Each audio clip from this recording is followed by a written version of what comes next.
माँ सरस्वती का नमन करते हुए मैं कामना साहनी आपके सम्मुख ये एक और वीडियो लेकर इंग्लिश का प्रस्तुत हुई हूँ। आशा करती हूँ ये आपको पसंद आएगा। हमारा आज का बिंदु today's topic is how to write a complaint letter for local problem. हमारी जो स्थानीय समस्याएं होती हैं उनका शिकायती पत्र हम कैसे लिखते हैं, हम आज इसको पढ़ेंगे। मेरा पहला वीडियो जो आया था वो था डिफेक्टिव प्रोडक्ट्स के लिए, लेकिन स्थानीय समस्याएं क्या होती हैं उससे रिलेटेड हम शिकायती पत्र कैसे लिखते हैं ये अपन इस वीडियो में सीखेंगे। सबसे पहले अपन इसकी एक परिभाषा पढ़ेंगे कि स्थानीय समस्याओं का शिकायती पत्र क्या होता है। शिकायत पत्र किसी भी प्रकार के गलत काम, अपराध, शिकायत, किसी उत्पाद, सेवा आदि से उत्पन्न असंतोष को दूर करने के लिए लिखा गया एक प्रकार का पत्र है। चलिए इसको समझते हैं। मैंने उत्पाद वाला तो आपको पहले ही बता दिया, डिफेक्टिव प्रोडक्ट का, लेकिन समझिए आपके एरिया में कोई गलत काम हो रहा है, कोई अपराध हो रहा है, जैसे कोई लोग गुंडागर्दी करते हैं, यहाँ की आप समझिए पानी नहीं आ रहा है, आपके यहाँ बिजली की समस्या है, जिससे आप में असंतोष जनता में उत्पन्न हो रहा है, तो हम जो हमारी हायर अथॉरिटीज़ होती हैं यानी अधिकारी होते हैं, चाहे वो कलेक्टर साहब हों, चाहे वो न्यूज़पेपर के एडिटर हों, उनको जो हम पत्र लिखते हैं वही पत्र जो है शिकायती पत्र गिना जाता है। जैसे समझिए कि सफाई की समस्या, बिजली कटौती की समस्या, क्षेत्र में लाउडस्पीकरों का अत्यधिक प्रयोग हो रहा है, उपयोग हो रहा है, शराब की दुकानें हैं जिससे हमको प्रॉब्लम हो रही है, उसको बंद कराने के लिए कम हमारी जलापूर्ति हो रही है, हमारी बहुत सारी रोडवेज की बसें प्रॉपर नहीं आ रही हैं, हम टाइम से नहीं पहुंच पाते हैं, बसों का आवागमन अच्छा नहीं होता है। ये सारे जो भी शिकायती पत्र होते हैं वो complaint letter for local problems में आते हैं। अब अपन देखते हैं कि स्थानीय समस्याएं क्या क्या हो सकती हैं। जैसे आप देखिए, पहला चित्र देखिए, आपने देखा एक बिजली का खंभा लगा है और पावर कट हो गया, वो तो वैसे गिर ही गया है, तो आपके सारे काम रुक गए, तो पावर कट्स यानी बिजली की समस्या पे हो सकता है। दूसरा आप देखिए कि एक आदमी जो है वो जीप में बैठा है और सड़क की समस्या है, उछल उछल के आपकी चल रही है, यानी कि आपके बड़े खड्डे हैं, तो ये भी एक प्रॉब्लम बहुत बड़ी होती है। फिर थर्ड वाला देखिए, लेस वाटर सप्लाई, कम जलापूर्ति की है, पानी में नलके में केवल एक एक बूंद ही टपक रहा है, चाहे वो विश्व हो चाहे हमारे घर में आ रहा है, तो कम जलापूर्ति के लिए भी आप लिख सकते हैं। लाउड स्पीकर, एक आदमी मुंह पे लेके चिल्ला रहा है, तो वही काम लाउड स्पीकर करता है, और लाउड स्पीकर जब चलते हैं और हमारी परीक्षाएं होती हैं तो हमें बड़ी दिक्कत होती है, तो वो भी एक स्थानीय समस्या है। और फिर एक आप देखिए नीचे आए तो प्रॉब्लम ऑफ हुलिगनिज्म है, यानी गुंडागर्दी की समस्या है। इसका मतलब ये होता है कि हमारे इलाके में जो है आप देख रहे हैं कि वो कैसे आपस में लड़ाई कर रहे हैं, तो वो भी एरिया में बहुत है, और एक आदमी कैसे चिल्ला चिल्ला के धमका रहा है, आओ आओ, आपने देखा मोटा सा, तो वो भी है। तीसरा आप देखिए, एक बस चली आ रही है और ऊपर भी लोग बैठे हुए हैं, तो ये प्रॉब्लम ऑफ ट्रांसपोर्ट होता है। कई बार हमें स्कूल में जाना होता है या हमें कहीं पे भी जाना है और हमारे बस की समस्या बड़ी होती है गांव वगैरह में, तो उससे रिलेटेड भी हो जाता है। दूसरा प्रॉब्लम ऑफ सैनिटेशन, ये वाला लेस्टर आपका बहुत दफ़ा आता है, रोड प्रॉब्लम वाला, पावर कट वाला और सैनिटेशन वाला, ये तो बहुत ज़्यादा ही आता है। और इसके अंदर देखिए कूड़ा है, उस पर जो है मक्खियाँ घूम रही हैं, और जो है कुत्ता वगैरह भी आसपास खड़ा है, तो इससे भी बहुत दिक्कतें होती हैं कई दफ़ा तो क्या ज़्यादातर, क्योंकि बीमारियां वगैरह फैल जाती है और वो सफाई कर्मचारी नगर निगम वाले चेक जो है सफाई नहीं करते हैं, तो ये प्रॉब्लम ऑफ सैनिटेशन वाला है।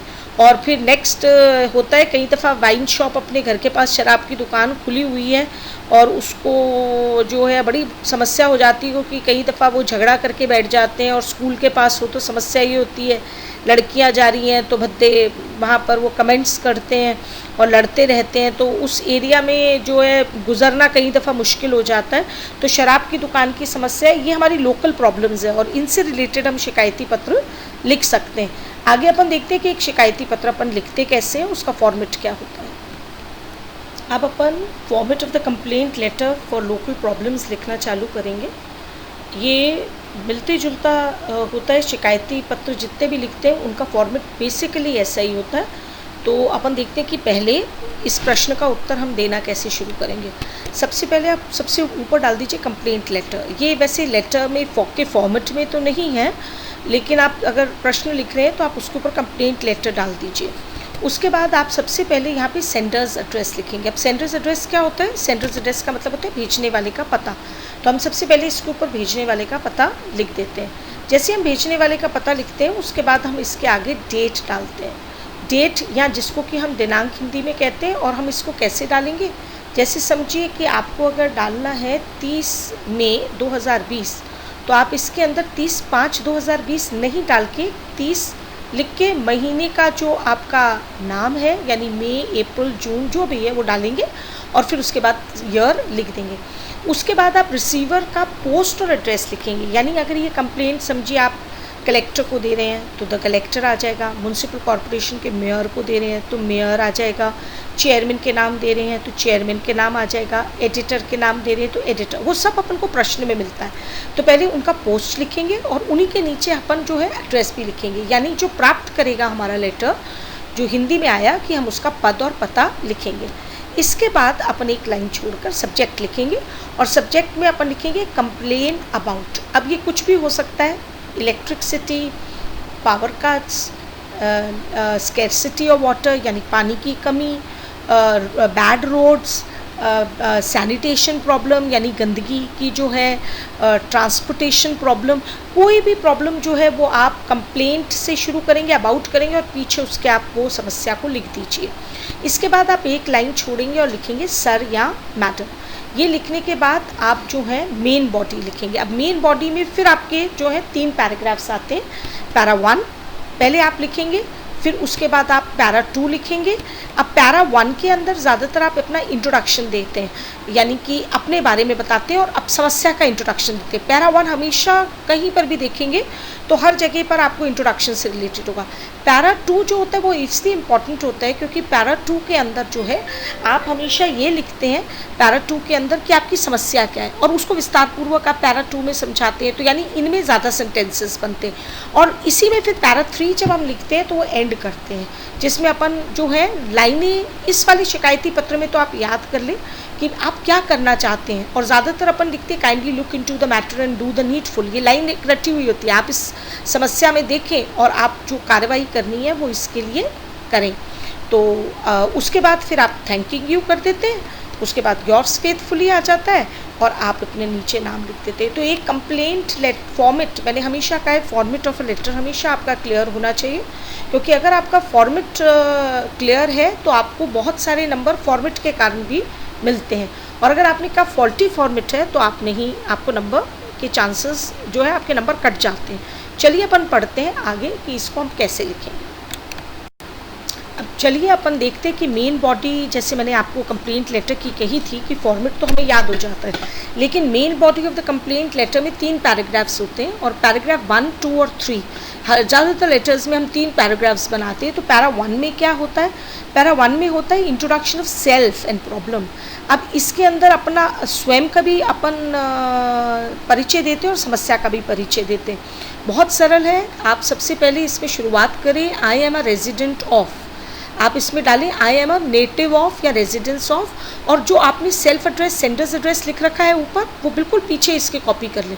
समझिए कि अगर मैंने ऊपर लिखा था कि 123 आदर्श नगर, तो मैं क्या लिखूँगी? आई एम अ रेजिडेंट ऑफ 123 आदर्श नगर जयपुर। इसी तरीके से आगे फिर 2-3 वर्ड्स याद कर लीजिए। I want, I would like to, आप ये 4 वर्ड्स याद करिए, आई वुड लाइक टू। और इसके बाद आप सब्जेक्ट जो आपका है कंप्लेन अबाउट, ये जो सब्जेक्ट है बिल्कुल वैसे का वैसा जो सब्जेक्ट में आपने लिखा है वो उतार दीजिए।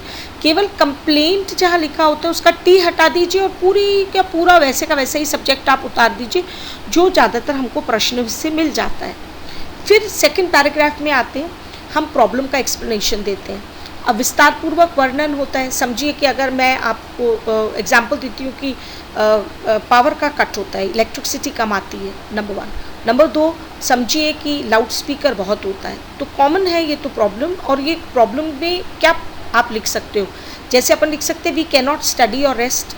लाउड स्पीकर चल रहा है तो ना तो आप पढ़ सकते हैं ना आप आराम कर सकते हैं। इसी तरीके से अगर आपकी बिजली है, कटौती है, तब भी आप पढ़ नहीं सकते, तो आप ये लिख सकते हैं कॉमनली वी विल फेल, और पढ़ेंगे नहीं तो हम फेल हो जाएंगे। और एक लाइन जो ज़्यादातर ये होता है कि if we complain they fight and abuse us. अगर हम कंप्लेन करते हैं, भाई आप शिकायत करते हैं, तो ना तो एक्शन लिया जाता है और कई दफ़ा वो हमसे लड़ते भी हैं। वी विल फॉल सिक, आप कई दफ़ा इस समस्याओं में लिख देते हो भाई अगर गंदगी है तो हम बीमार भी पड़ सकते हैं। इट कॉजेज एक्सीडेंट, हम ये भी लिख सकते हैं उससे हमारी दुर्घटनाएं होती हैं। It can lead to serious consequences, गंभीर परिणाम हो सकते हैं। ये जो जितनी भी लाइनें मैंने लिखी हैं ये हर अलग अलग समस्याओं की लाइनें हैं। आगे मैं आपको बताऊंगी हर समस्या की लाइनों को कैसे याद कर लो तो आपका बन जाता है। तो यानी कि प्रॉब्लम का जितना विस्तारपूर्वक वर्णन है वो हम पैरा 2 में करते हैं। नंबर 3, पैरा 3 आता है कि व्हाट यू वांट। अब ये पैरा 1 और पैरा 2 शॉर्ट में होता है, और मेन बात ये होती है कि आप पैरा 3 को भी याद कर सकते हैं, यानी कि आप रट लीजिए, और पैरा 1 को भी आप रट सकते हैं। पैरा 1 को आप ऐसे रट सकते हैं कि आप पूरी लाइन को ना रट के आप ये कर लें कि कहाँ पर कौन सी चीज़ आएगी, और वो बाकी के वर्ड्स को आप याद कर लें। लास्ट का तो ये है कि पैरा 3 का तो ये कि आप इसको रट ही लीजिए। जैसे कि वर्ड्स हम लिखते थे, kindly look into the matter and do the needful. अगर आप इतना लिखते हैं तो भी सफिशेंट है, और अगर आप थोड़ा और आगे लिखना चाहते हैं तो आप ये लाइन भी याद कर लीजिए, hoping for a quick and a positive reply.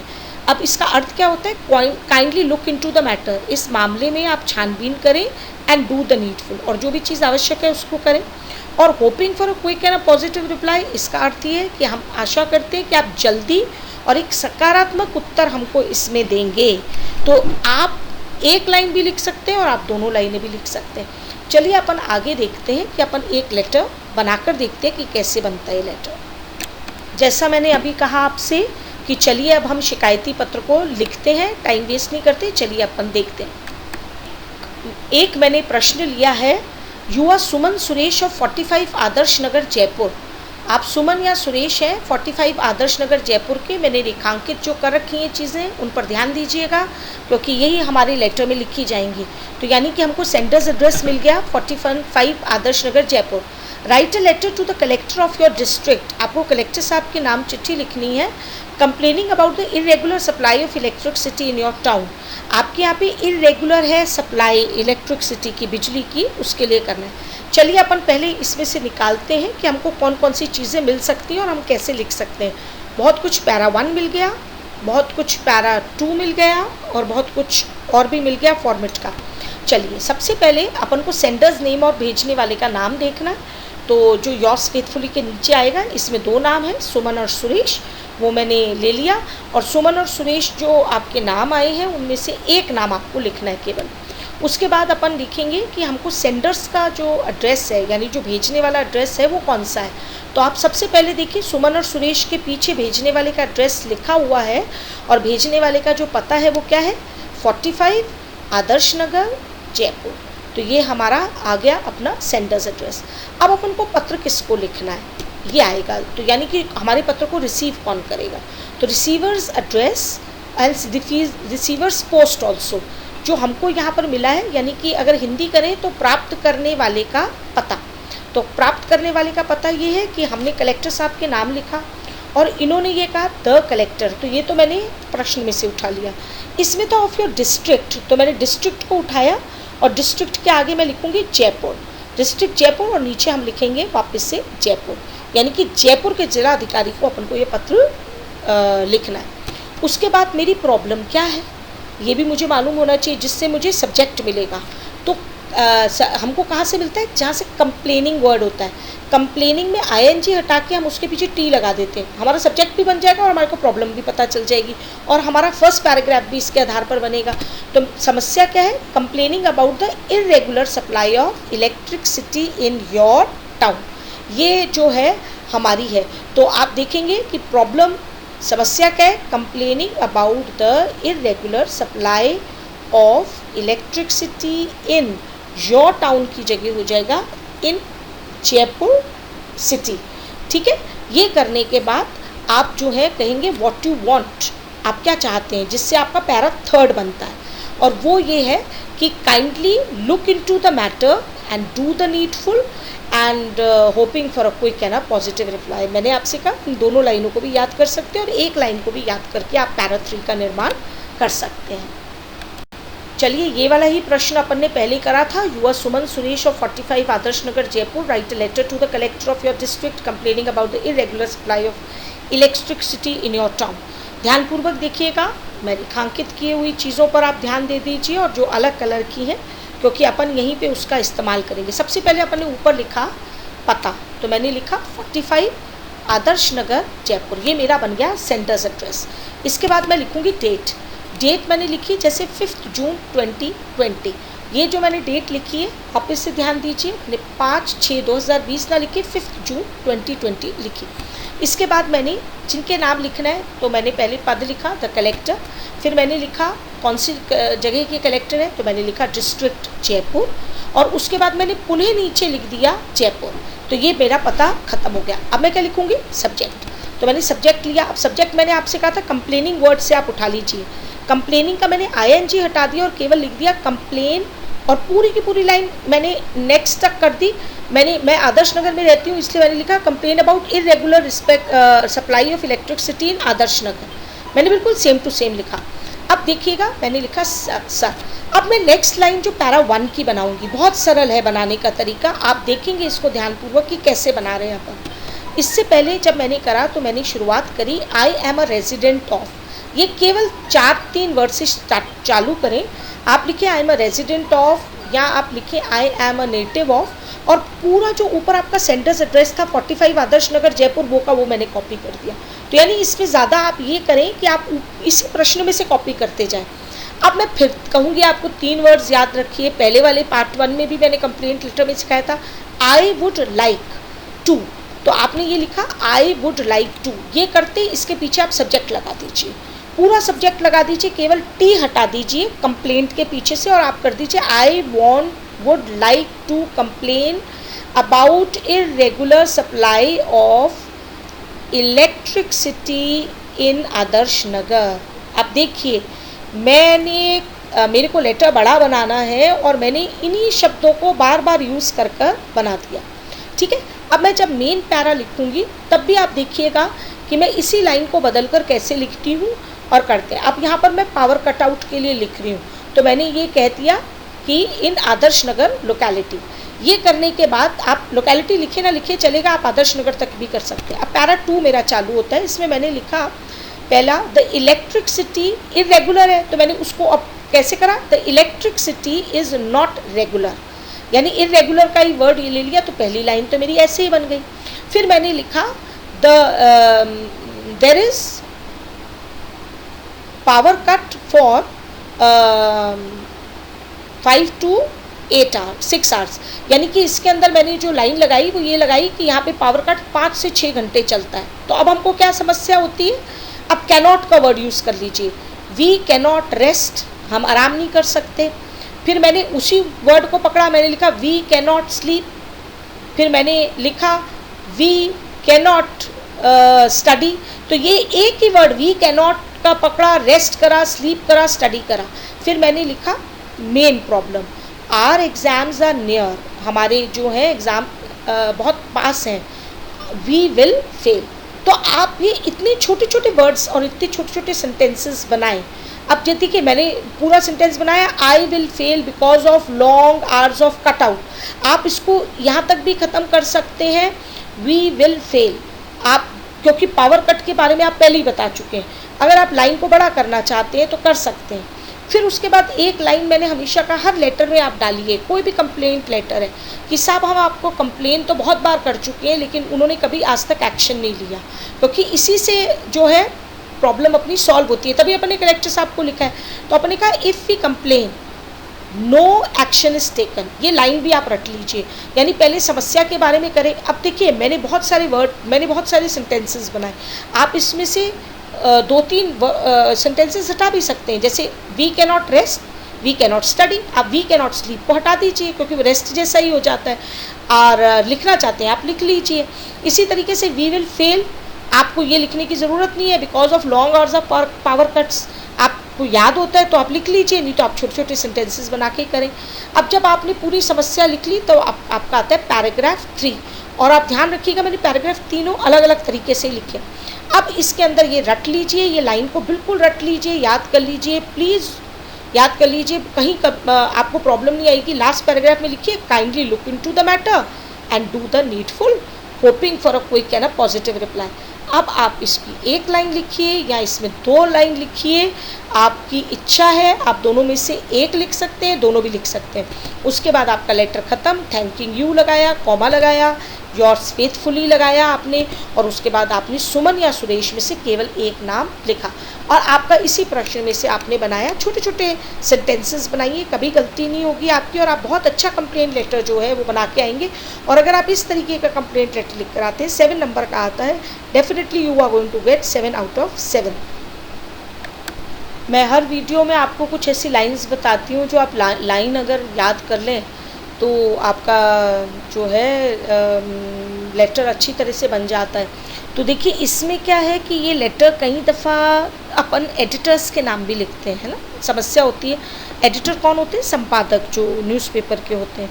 तो उनमें हम थोड़ा सा बदलाव करते हैं। वही चीज़ मैं बताना चाह रही थी कि कंप्लेंट लेटर है, क्योंकि बाकी तो कंप्लेंट लेटर तो सेम ही चलता है, पैरा 1, पैरा 2, पैरा 3 सेम होता है, लेकिन कुछ चेंजेस हम कर देते हैं अगर हम किसी के नाम लिखते हैं। तो अब देखते हैं अपन क्या आता है पैरा 1 में, क्या आता है पैरा 2 में, और क्या आता है पैरा 3 में। ठीक है, तो पहले तो मैं पैरा 1 और पैरा 3 इसमें बता रही हूँ, और पैरा 2 के लिए मैं एक आपको विस्तार पूर्वक आगे वाले स्लाइड में बताऊँगी। Lines that we should learn that comes in all letters of para 1, यानी कि लाइन्स जो हमें याद करनी चाहिए, जो हर पत्र में हम लगा सकते हैं।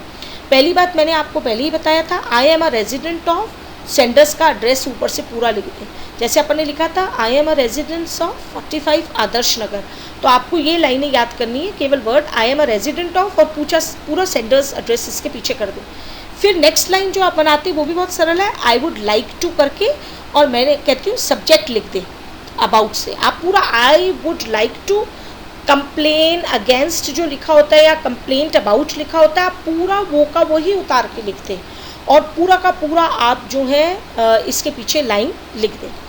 अब समझिए कि मैं एडिटर के नाम लिख रही हूँ, ये तो मैंने कलेक्टर साहब के नाम लिखा था, अगर मैंने एडिटर के नाम लिखा है, संपादक के नाम, तो केवल थोड़ा सा बदलाव करते हैं। फर्स्ट लाइन बिल्कुल सेम चलती है, सेकंड लाइन जो है I would like to complain, इसकी जगह हो जाता है I would like to draw your kind attention to. इसको याद कर लीजिए, और ये करने के बाद आप पूरा सब्जेक्ट वैसे का वैसा कॉपी कर दें। सब्जेक्ट के बाद जो लिखा है कंप्लेन अबाउट जो भी है वो पूरा कॉपी वैसे का वैसा कर दें।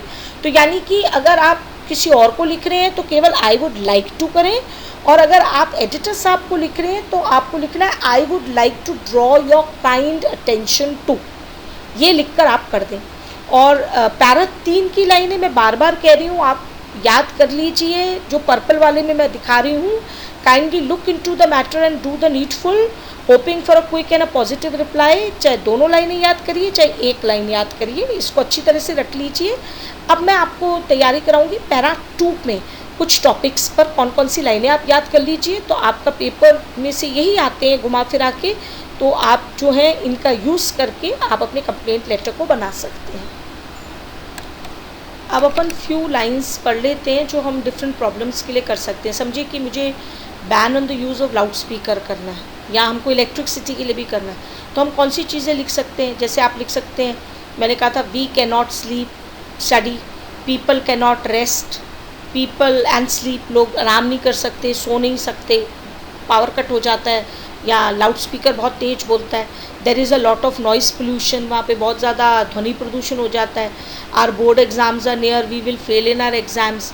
ये दोनों चीज़ें आप लिख सकते हो कई सारी प्रॉब्लम्स के अंदर, और आप ban of use of loud speaker और इलेक्ट्रिसिटी ये याद कर सकते हो। तो ये लाइनें अगर आप याद कर लेंगे तो आप ban of the use of loud speaker पे भी कर सकते हैं, और आप जो हैं इलेक्ट्रिसिटी पे भी कर सकते हैं। आप समझिए बैड रोड्स पर बनाना है, तो बैड रोड्स पे आप क्या कर सकते हैं? There are lot of pitfalls on the road. Pit pit pit कहते हैं खड्डे को, तो पिटफॉल का मतलब खड्डे जिसमें अपन गिर जाते हैं। इट कॉजेज़ मैनी एक्सीडेंट, और उसके कारण बहुत एक्सीडेंट हो जाते हैं। Many people have died in the accident, कई लोग मर चुके हैं एक्सीडेंट में।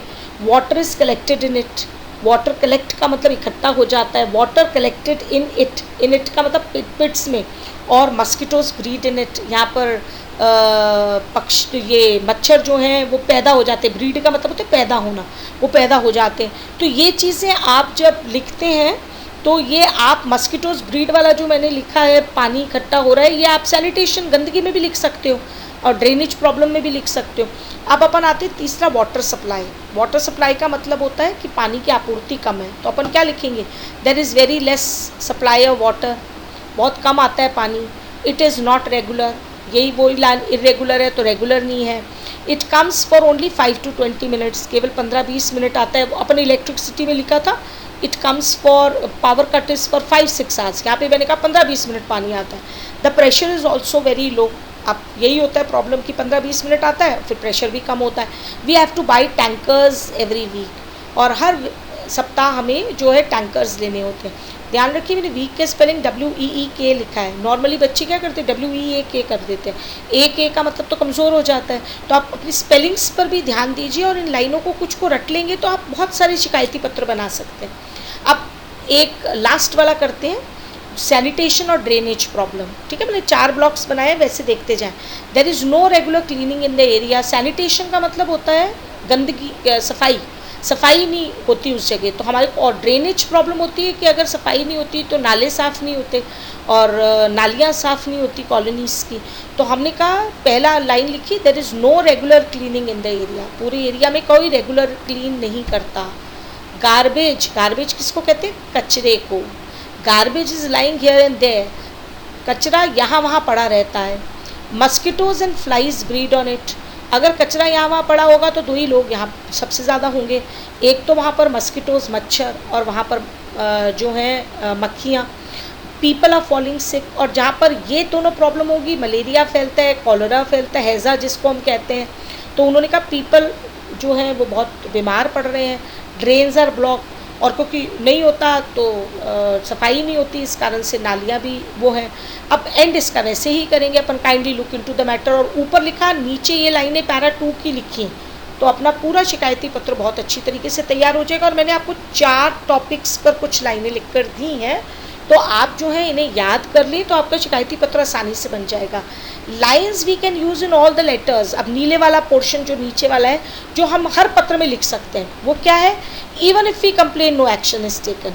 आप जिसको भी पत्र लिख रहे हैं, एडिटर को आप लिखते हैं तो तब दुखी होकर लिखते हैं कि भाई हमारा तो नगर निगम ध्यान ही नहीं दे रहा, हमारा तो इलेक्ट्रिसिटी डिपार्टमेंट ही ध्यान नहीं दे रहा, हमारा तो जल विभाग ही ध्यान नहीं दे रहा। तो हम क्या करते हैं कि if we complain no action is taken, या तो हम कहते हैं हम कंप्लेन करते हैं तो कोई एक्शन नहीं होता, या होता है if we complain they fight with us. समझिए लाउड स्पीकर चलता है तेज, मैंने कहा भी बंद कर दीजिए, तो वो नहीं उल्टा लड़ने पे आमादा हो जाते। तो हम दोनों सेंटेंसेस, ये दोनों सेंटेंसेस हम किसी भी पत्र के अंदर डाल सकते हैं, तो इसे आप याद कर लीजिए। चलिए अब होमवर्क की बारी आ गई है। आपने देखा मैंने साइड में एक ग्लोब बनाया है जो दुनिया को दर्शाता है, और आसपास किताबें हैं तो यही उड़ रही हैं। तो इसका मतलब ये है कि अगर आप ज्ञान का जो है हाथ पकड़ लेते हैं तो आप पूरे विश्व के ऊपर जो है फतेह कर सकते हैं, और एक ज्ञान ही है जिसके द्वारा आप जो हैं हर चीज़ पर फतेह कर सकते हैं। चलिए अपन होमवर्क देते हैं। होमवर्क ये है कि learn and right the format and learn the lines for important letters given in the video. जो मैंने आपको बताया है कि भाई ये लाइनें आप याद कर लीजिए, बहुत इंपॉर्टेंट है, उनको आप याद भी कर लीजिए, और गृह कार्य के तौर पर आप इसको कॉपी में भी लिख लीजिए। कॉपी में लिखेंगे तो आपको ये जो है रिवाइज भी होगा और आपको याद भी हो जाएगा। Now a big thank you to all the students who have watched this video of mine. Please मेरे वीडियो को सब्सक्राइब और लाइक ज़रूर करें। Thank you so much.